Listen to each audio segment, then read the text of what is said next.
होता है। जो अंतिम पंक्तियां पढ़ रहे थे शुगर जी, जहां मन के निग्रह की बात कह रहे थे कि मन का जो मोह है उसको क्षीण क्षीण शब्द बोल रहे थे, उसकी उस मोह से टूटना जरूरी है। तो ये जब पिता की मृत्यु हुई हो, उसका सिर मेरी ही गोद में हो, कोई भी हो रिश्ता, पत्नी हो, भाई हो, बेटी हो, और उस वक्त कोई मुझे समझाने आए कि यही सच है, और कहो अभी बोलो जो हम पढ़ते हैं 10 शाश्वतरियम कि सर्वोत्तम दिन आज, बड़ा मुश्किल हो जाएगा क्या? वो आज निकलना मुश्किल हो जाएगा। आज के दिन को सर्वोत्तम कहूं कि ना कहूं, मगर सृष्टि का क्रम जब समझते हैं भी दुनिया चलेगी कैसे। ये महीना चल रहा, अंतिम दिन है इस महीने का, हिरणे महीने का। वो कहते सोने रंगे पत्तों को करती है तैयार, मगर जब सोने रंगे पत्ता होता है तो समझ लो कि 2-4 दिन में झड़ने वाला भी। वो सोने का रंग जरूर आ रहा है, अच्छा जरूर लग रहा है, बड़ी भी रंग बदल दिया इसने, मगर ये नजदीक है कि अब इसका झड़ना भी यकीनी है। तो मन के ऊपर भी जब सोना चढ़ना शुरू होता है, जब मोह चढ़ना शुरू होता है, तो मुश्किल आती है। अब मैं प्रकाश जी को, उनके परिवार को कितना भी दिलासा दे दूं, वो छोटा बच्चा भी जो होगा इतना सा, मैं उसको भी नहीं समझा सकता कि कोई बात नहीं, दादा चले। वो भी कहेगा कि नहीं, आप कुछ खास आए हो, आपका इंतजार खास था, आपको यहाँ बिठाया, आप खास हैं, मेरे दादा को ले आओ। उसको मनाना भी मुश्किल है। और बड़ा जो बड़ा है, जो सारी जरूरतें समझता है, जिसने सारे दुख सुख भोगे हैं, अपने बाप को कड़कती धूप में भी और ठठराती सर्दी में भी निकलते देखा है, इसलिए कि बच्चे पालने हैं। उस मन को मनाना बड़ा मुश्किल है। नेत्रिन का एक और श्लोक है, रोज पढ़ते हैं मगर बना नहीं पाएंगे। फिर जब ये समय आएगा तो उसके उल्ट खड़ा हो जाएंगे। वो श्लोक है कि गति हो वेग से, देखो इसका अर्थ करते जाना साथ साथ, कि इतनी गति हो, मुझे इतनी तेज चलाओ। गति हो वेग से, अति लगे ना देर। देखो अगली लाइन क्या है, दर्शन पाऊं तेरा मैं, वो जीवन की सुख। और कहा सृष्टिकर्ता वाल्मीकि दयावान ने, उन्होंने कहा पावन योग शिष्ट में कि मृत्यु अंत नहीं है, मृत्यु नए जीवन की शुरुआत है।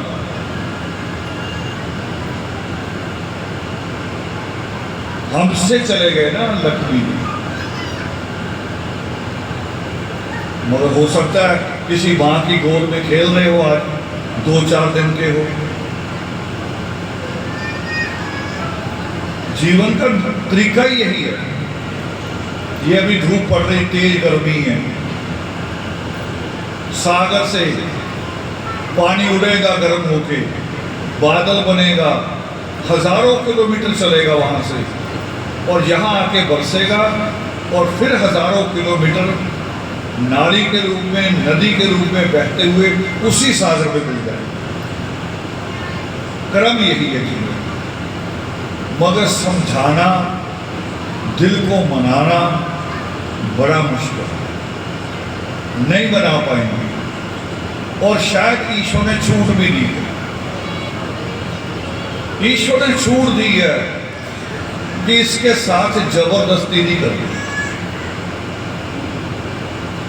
पढ़ रहे थे ना, अभी हम सुन रहे थे सारी बात कि मन को मनाना है, मन को मोह से मुक्त करना है। एक गिलास में पानी है, मैं ऊपर से हाथ रख दूं और कहूं नहीं है, तो बताओ पानी है कि नहीं है? मैंने हाथ रखा, पानी अंदर है। आप गिलास के चारों तरफ कोई और कवर लगा दो, कोई कागज लपेट दो और कहो कि अंदर पानी नहीं है, उसके अंदर तो पानी है। वो तो रहेगा है जब तक उसको निकाल नहीं दो, और निकालना इतना आसान नहीं होता। स्वयं परमेश्वर, मैं बार बार दोहराता हूं, स्वयं परमेश्वर एक क्रोंच पक्षी की मृत्यु पे इतने करुणामय हो जाते हैं, तो फिर मैं और आप क्या है? हमारी तो औकात ही नहीं। हम दिलासे देते हैं।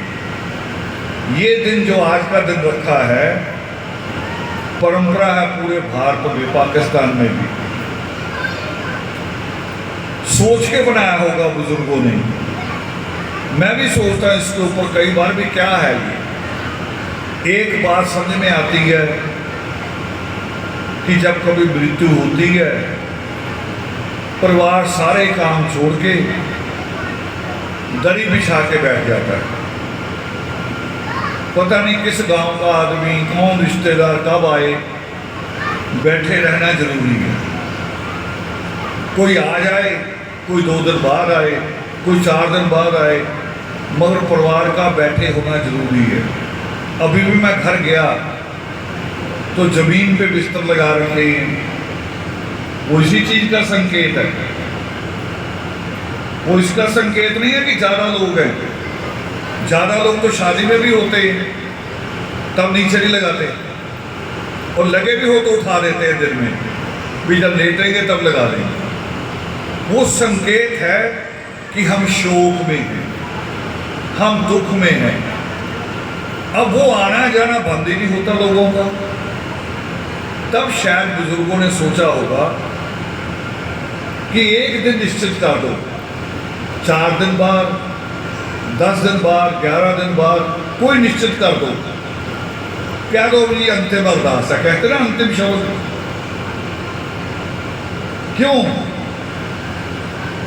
क्यों कहा ये? क्या अंतिम हो जाती है अरदास? दुख अंतिम हो जाता है? इसलिए कहा है कि ईश्वर ने अगर जन्म और मृत्यु हमारे हाथ में नहीं दिया, जीवन दिया। जन्म हमारे हाथ में नहीं है, मृत्यु हमारे हाथ में नहीं है, मगर जीवन। बच्चे तो रोटी मांगेंगे ना, आपको भी प्यास भी लगेगी, बाकी जरूरतें भी हैं। बिजली बोर्ड वाले कह देंगे कि मृत्यु हुई है, इस महीने बिल नहीं भेजना, नहीं है, सारे काम करने पड़ेंगे, राशन वाला भी रुकेगा। तो यानी जीवन तो चलाना है। इसलिए सोचा होगा उस वक्त के विद्वानों ने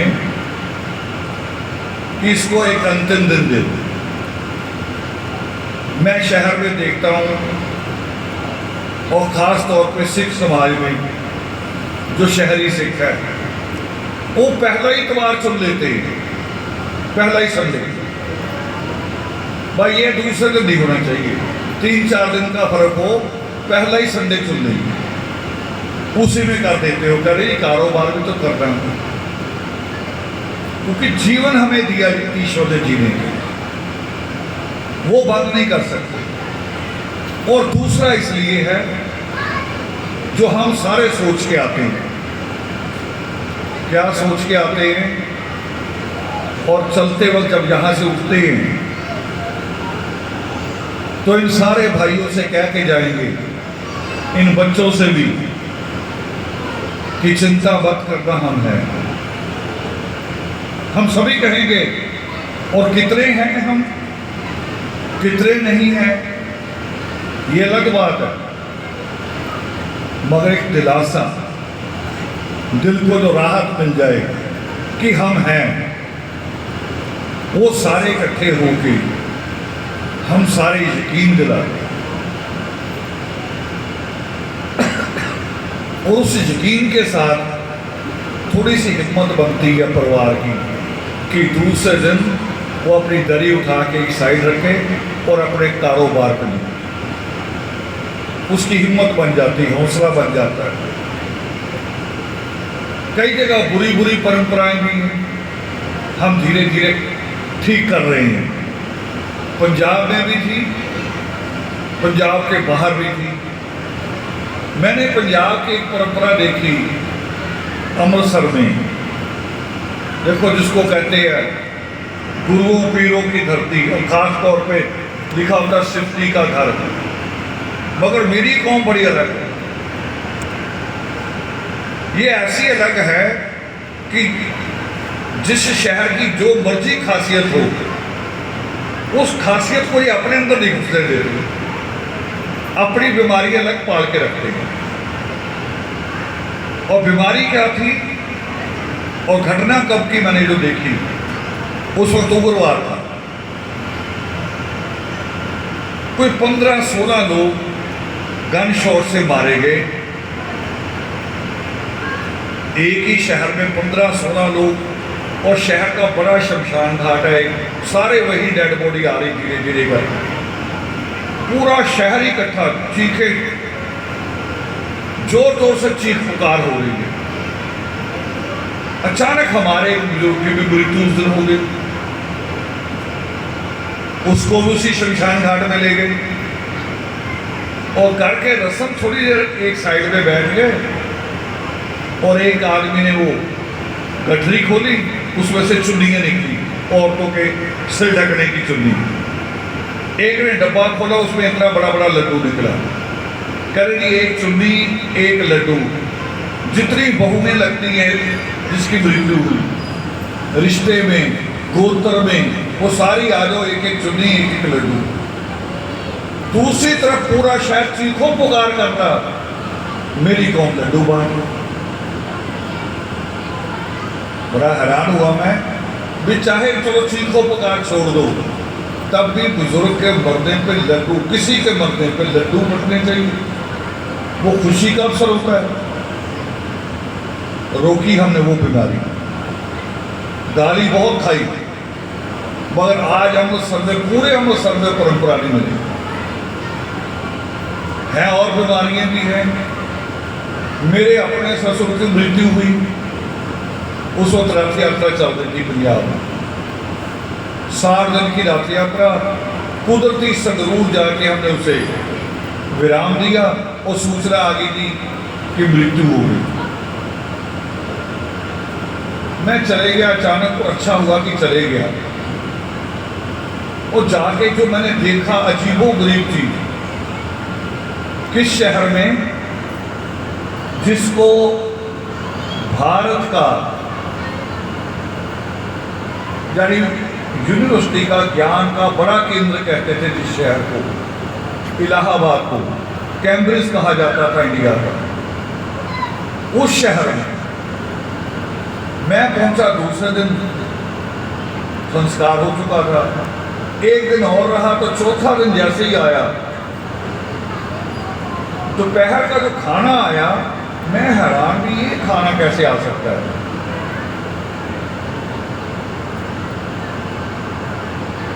वो मीट अंडा, मैंने कहा ये कैसे हो सकता है चौथे दिन।